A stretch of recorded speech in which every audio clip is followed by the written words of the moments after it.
अथ दुर्गा कवच। ओम नमश्चंडिकायै। महर्षि मार्कंडेय ने ब्रह्मा जी से पूछा, हे पितामह ब्रह्मा जी, इस जगत में अत्यंत गोपनीय तथा सब प्रकार से मनुष्यों की रक्षा करने वाला और जो अब तक आपने किसी दूसरे से प्रकट नहीं किया हो, ऐसा कोई उपाय मुझे बताइए। ब्रह्मा जी बोले, हे महामुने, ऐसा उपाय तो एक देवी का कवच ही है, जो सबसे गोपनीय, पवित्र तथा संपूर्ण प्राणियों का उपकार करने वाला है। हे ब्राह्मण, उसे सुनिए। दुर्गा की 9 मूर्तियां हैं, जिन्हें नवदुर्गा कहते हैं। उनके अलग अलग नाम इस प्रकार हैं। पहला नाम शैलपुत्री, दूसरा ब्रह्मचारिणी, तीसरा चंद्रघंटा, चौथा कूष्मांडा, पांचवा स्कंद माता और छठे रूप को कात्यायनी कहते हैं। सातवीं कालरात्रि और आठवीं महागौरी के नाम से प्रसिद्ध है। नवीं सिद्धदात्री है। श्री दुर्गा के ये 9 प्रसिद्ध नाम हैं। ये सब नाम ब्रह्मा जी द्वारा ही कहे हुए हैं। जो मनुष्य अग्नि से जल रहा हो, रणभूमि में शत्रुओं से घिरा हो या विषम संकट में फंस गया हो तथा इस प्रकार भय से आतुर होकर जो भगवती दुर्गा की शरण में आया हो, तो उसका कोई कुछ अशुभ नहीं होता। युद्ध के समय संकट पड़ने पर भी उसके ऊपर कोई आपत्ति दिखाई नहीं देती। उसे शोक, दुख और भय नहीं होते। जिन्होंने भक्ति पूर्वक देवी का चिंतन किया है, उनका निश्चय ही उत्थान होता है। हे देवेश्वरी, जो तुम्हारा स्मरण करते हैं, उनकी तुम निसंदेह रक्षा करती हो। चामुंडा देवी प्रेत पर चढ़ी है। वाराही का वाहन भैंसा है। इंद्री का वाहन हाथी है। वैष्णवी देवी का गरुड़ ही आसन है। माहेश्वरी वृषभ पर आरूढ़ है। कौमारी का वाहन मोर है। लक्ष्मी देवी कमल के आसन पर स्थित है और हाथों में कमल लिए हुए हैं। वृषभ पर आसीन ईश्वरी देवी ने श्वेत रूप धारण कर रखा है। ब्राह्मी देवी हंस पर बैठी हुई हैं और सब प्रकार के आभूषणों से अलंकृत हैं। इस प्रकार ये सभी माताएं सब प्रकार के आभूषणों से युक्त हैं। ये देवियां अनेक प्रकार के आभूषणों से युक्त तथा अनेक प्रकार के रत्नों से सुशोभित हैं। क्रोध में भरी हुई रथ पर बैठी हुई दिखाई देती हैं। शंख, चक्र, गदा, शक्ति, हल और मूसल, खेटक और तोमर, परशु तथा पाश, कुंत और त्रिशूल तथा उत्तम शाडंग धनुष आदि अस्त्र शस्त्र अपने हाथों में धारण किए हुए हैं। उनका उद्देश्य है दैत्य के शरीर का नाश करना, भक्तों को अभय दान देना और देवताओं का कल्याण करना। महान रौद्र रूप, अत्यंत घोर पराक्रम, महान बल और चढ़े हुए उत्साह वाली हे देवी, तुम महान भय का नाश करने वाली हो। तुम्हारी ओर देखना भी कठिन है। शत्रुओं का भय बढ़ाने वाली दुर्गे, मेरी रक्षा करो। पूर्व दिशा में इंद्री नाम से कही जाने वाली इंद्र शक्ति मेरी रक्षा करे। अग्निकोण में अग्नि शक्ति, दक्षिण दिशा में वाराही तथा नैऋत्य कोण में खड्गधारिणी मेरी रक्षा करे। पश्चिम दिशा में वरुण शक्ति और वायव्य कोण में मृग पर सवार करने वाली देवी मेरी रक्षा करे। उत्तर दिशा में कौमारी और ईशान कोण में त्रिशूल धारण करने वाली शूलधारिणी देवी मेरी रक्षा करे। ब्रह्माणी ऊपर की तरफ से मेरी रक्षा करे और वैष्णवी देवी नीचे की ओर से रक्षा करे।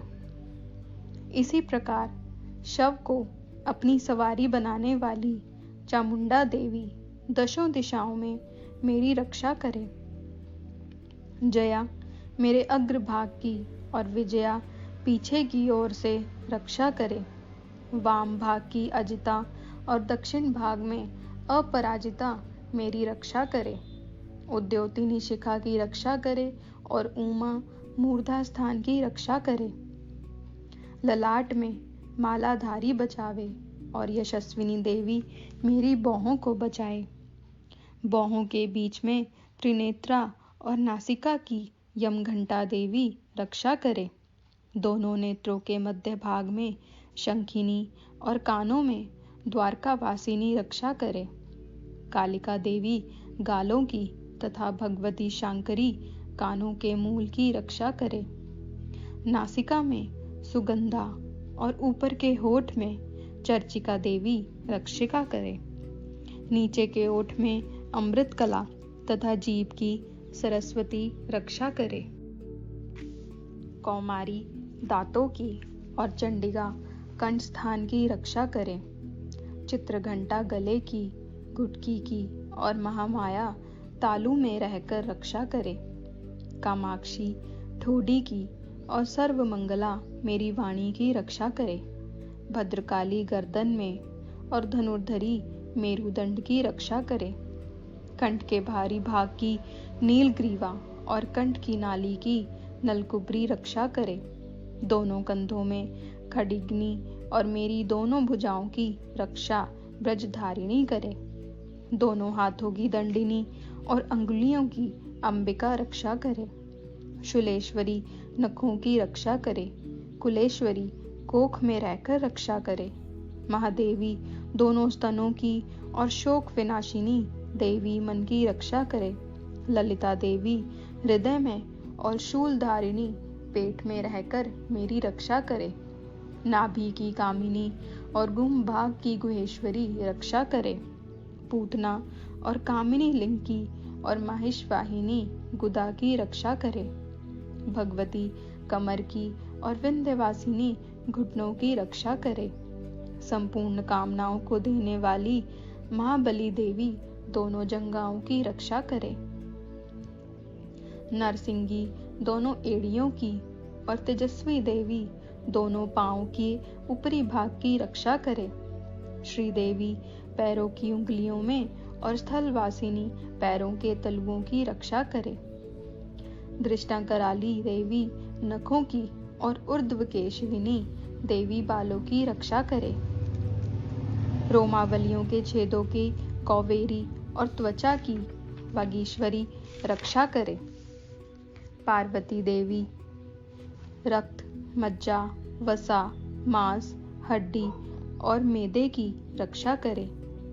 आंतों की कालरात्रि और पित्त की मुकुटेश्वरी रक्षा करे।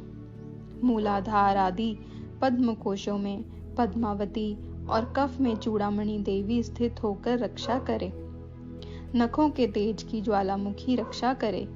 अभेद्या देवी समस्त शरीर में जहां जहां जोड़ है उन सब जोड़ों की रक्षा करे। ब्राह्मणी वेरे वीर्य की रक्षा करे। छत्रेश्वरी छाया की तथा धर्मधारिणी देवी मेरे अहंकार, मन और बुद्धि की रक्षा करे। वज्रहस्ता देवी मेरे प्राण, अपान, व्यान, उदान और समान इन पांचों वायुओं की रक्षा करे। कल्याण शोभना मेरे प्राण की रक्षा करे। मुझे दीर्घायु बनाए। रस, रूप, गंध, शब्द और स्पर्श इन विषयों का अनुभव करते समय योगिनी देवी रक्षा करे तथा सत्वगुण, रजोगुण और तमोगुण की रक्षा सदा नारायणी देवी करे। वाराही आयु की रक्षा करे तथा वैष्णवी धर्म की रक्षा करे। चक्रिणी देवी यश, कीर्ति, लक्ष्मी, धन और विद्या की रक्षा करे। इंद्राणी आप मेरे गोत्र की रक्षा करें। हे चंडिके, आप मेरे पशुओं की रक्षा करो। महालक्ष्मी मेरे पुत्रों की रक्षा करे और भैरवी मेरी पत्नी की रक्षा करे। मेरे रास्ते की सुपथा तथा दुर्गम मार्ग की क्षेमकरी रक्षा करे। राजा के दरबार में महालक्ष्मी रक्षा करे तथा सब और व्याप्त रहने वाली विजया देवी सब प्रकार से मेरी रक्षा करे। हे देवी, जो स्थान इस कवच पाठ में नहीं कहा गया है, अतएव रक्षा से रहित है, वह सब तुम्हारे द्वारा सुरक्षित हो, क्योंकि तुम विजयशालिनी और पापनाशिनी हो। यदि अपने आप का भला चाहे तो मनुष्य बिना कवच के कहीं एक पग भी ना जाए। कवच का पाठ करके ही यात्रा करे। नित्य कवच के पाठ के बाद ही सब ओर से सुरक्षित मनुष्य जहाँ जहाँ भी जाता है, वहाँ वहाँ उसे धन लाभ होता है तथा सारी कामनाओं की सिद्धि करने वाली विजय की प्राप्ति होती है।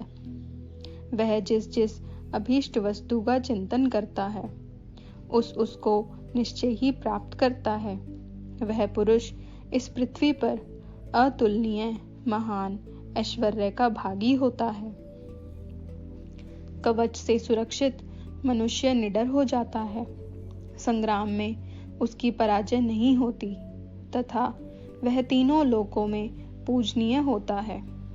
देवी का यह कवच देवताओं के लिए भी दुर्लभ है, जो प्रतिदिन नियम पूर्वक प्रातः, दोपहर और सायंकाल को श्रद्धा के साथ इसका पाठ करता है, उसे देवी कला प्राप्त होती है तथा वह तीनों लोकों में कहीं भी पराजित नहीं होता।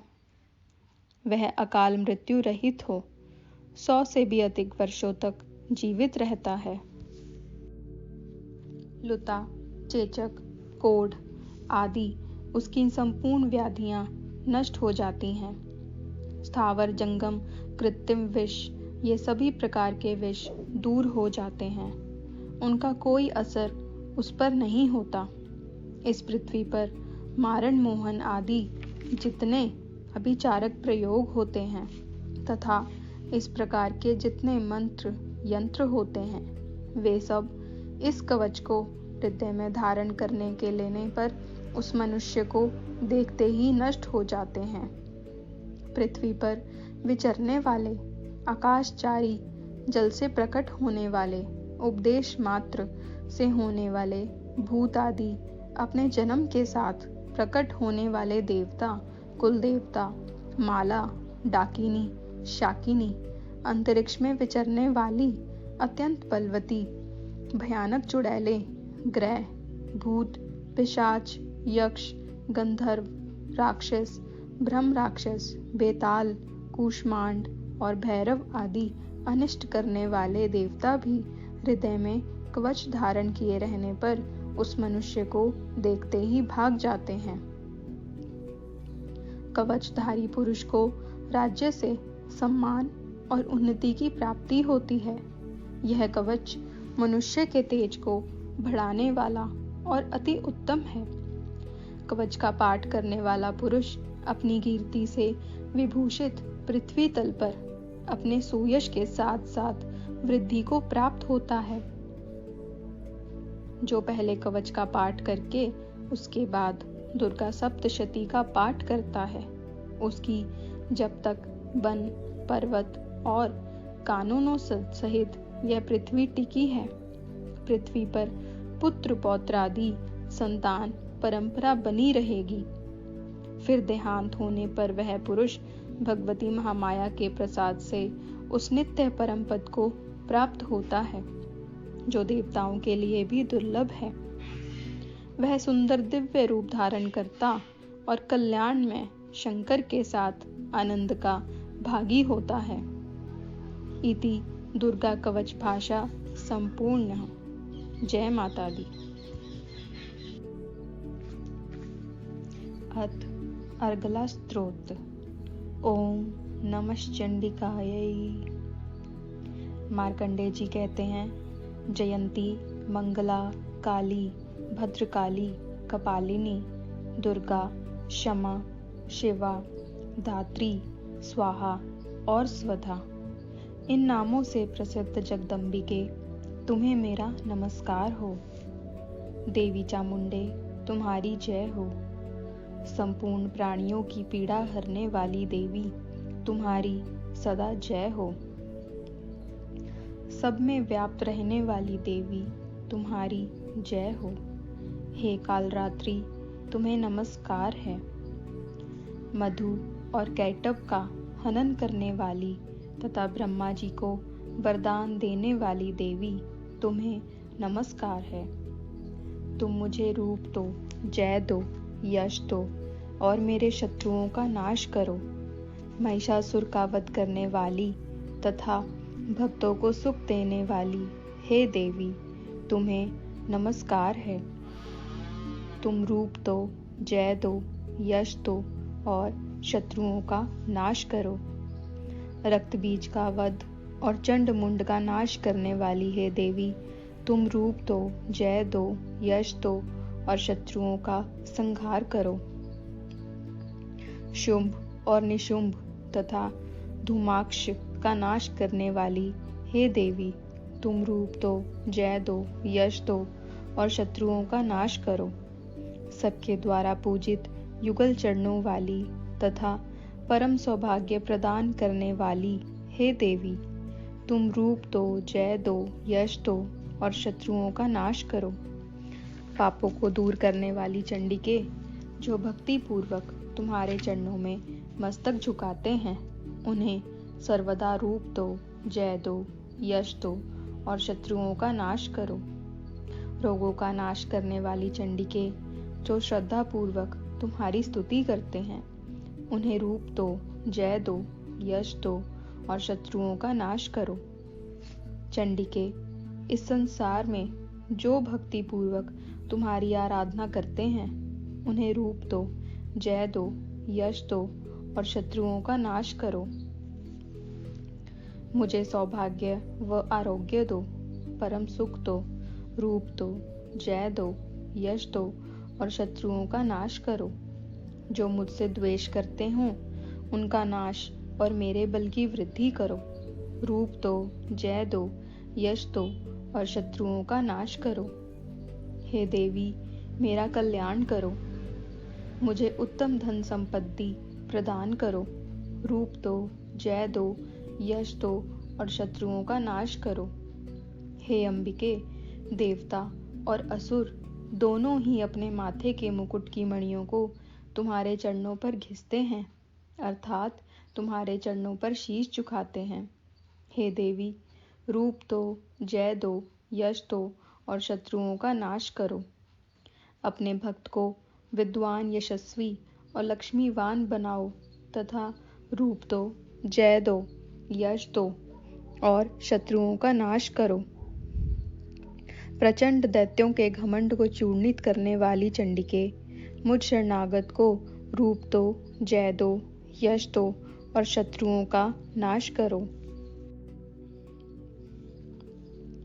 हे चतुरानन, ब्रह्मा जी के द्वारा वंदित 4 भुजाओं वाली परमेश्वरी, रूप दो, जय दो, यश दो और शत्रुओं का नाश करो। हे देवी अंबिके, भगवान कृष्ण द्वारा नित्य निरंतर भक्ति पूर्वक तुम्हारी स्तुति की गई है। तुम रूप दो, जय दो, यश दो और शत्रुओं का नाश करो।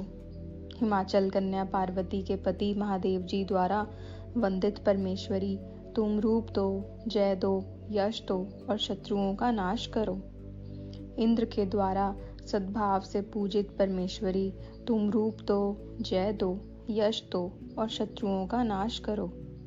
प्रचंड भुजदंडों वाले दैत्यों का घमंड चूर करने वाली देवी, रूप दो, यश दो, शत्रुओं का नाश करो। देवी अंबिके, तुम निरंतर भक्ति करने वाले भक्तजनों को आनंद प्रदान करती हो। मुझे रूप दो, जय दो, यश दो और शत्रुओं का नाश करो। मन की इच्छा के अनुसार चलने वाली, दुर्गम संसार से तारने वाली तथा उत्तम कुल में उत्पन्न हुई मनोरमा पत्नी प्रदान करो। जो मनुष्य इस स्तोत्र को पाठ करके सप्तशती का पाठ करता है, वह सप्तशती की जप संख्या से मिलने वाले श्रेष्ठ फल को प्राप्त होता है और संपत्ति प्राप्त कर लेता है। इति अर्गला स्तोत्र समाप्त होता है। अथ कीलक स्तोत्र। ओम नमः चंडिकायै। मार्कंडेय जी कहते हैं, विशुद्ध ज्ञान ही जिनका शरीर है, तीनों वेद ही जिनके 3 दिव्य चक्षु हैं, जो सुख प्राप्ति के हेतु हैं तथा अपने मस्तक पर अर्धचंद्र का मुकुट धारण करते हैं, उन भगवान शिव को नमस्कार है। मंत्रों का जो अभिकीलक है, अर्थात मंत्रों की सिद्धि में विघ्न बाधा उपस्थित करने वाले शाप रूपी कीलक का जो निवारण करने वाला है, उस स्तोत्र को संपूर्ण रूप से जानना व समझना चाहिए। यद्यपि सप्तशती के अतिरिक्त अन्य मंत्रों के जप में भी जो सतत लगा रहता है, वह भी कल्याण का भागी होता है। उसके भी उच्चाटन आदि कर्म सिद्ध होते हैं तथा उसे भी समस्त दुर्लभ पदार्थों व वस्तुओं की प्राप्ति होती है। तथापि जो केवल इस स्तोत्र से ही देवी की स्तुति करते हैं, उनकी स्तुति मात्र से देवी सिद्ध हो जाती हैं। उन्हें अपनी कार्य सिद्धि के लिए मंत्र, औषधि तथा अन्य किसी साधन के प्रयोजन की आवश्यकता नहीं रहती। बिना जप के ही उनके उच्चाटन आदि समस्त अभिचारिक कर्म सिद्ध हो जाते हैं। शिव जी ने लोगों को सर्व सिद्धियां बिना परिश्रम किए प्राप्त हो जाने की शंका से इस शुभ की को कील दिया। लोगों की इस शंका को सामने करके भगवान और चंडिका के इस स्तोत्र को गुप्त कर दिया है। इसके पाठ से कभी न समाप्त होने वाले पुण्य की प्राप्ति होती है।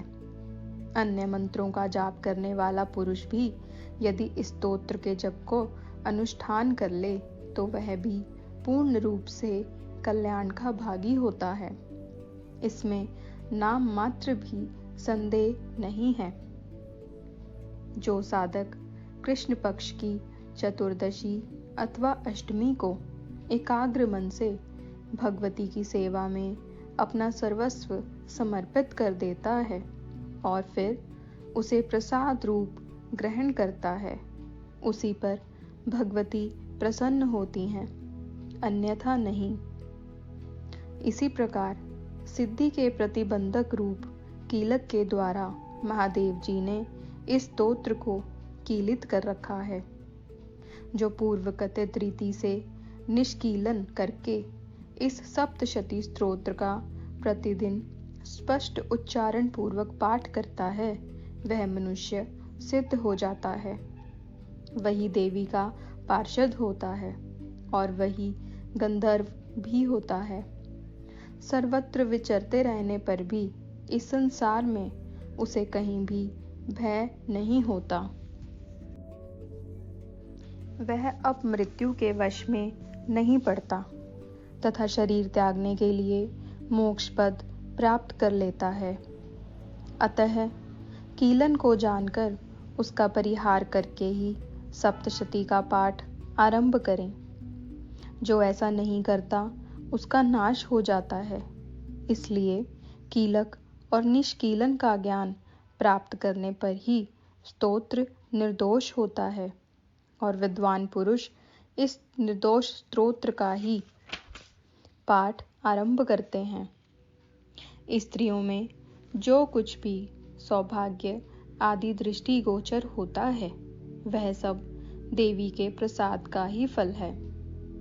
अतः इस कल्याणमय स्तोत्र का सदा जप करना चाहिए। इस स्तोत्र का मंत्र स्वर से पाठ करने पर अल्प फल की प्राप्ति होती है और उच्च स्वर से ही इसका आरंभ करना चाहिए, जिसके प्रसाद से ऐश्वर्य, सौभाग्य, आरोग्य, सुख, संपत्ति, समृद्धि, शत्रुनाश तथा परम मोक्ष की भी सिद्धि होती है। उस कल्याणमयी जगदम्बा की स्तुति मनुष्य को अवश्य करनी चाहिए। इति कीलक स्तोत्र संपूर्ण। जय माता।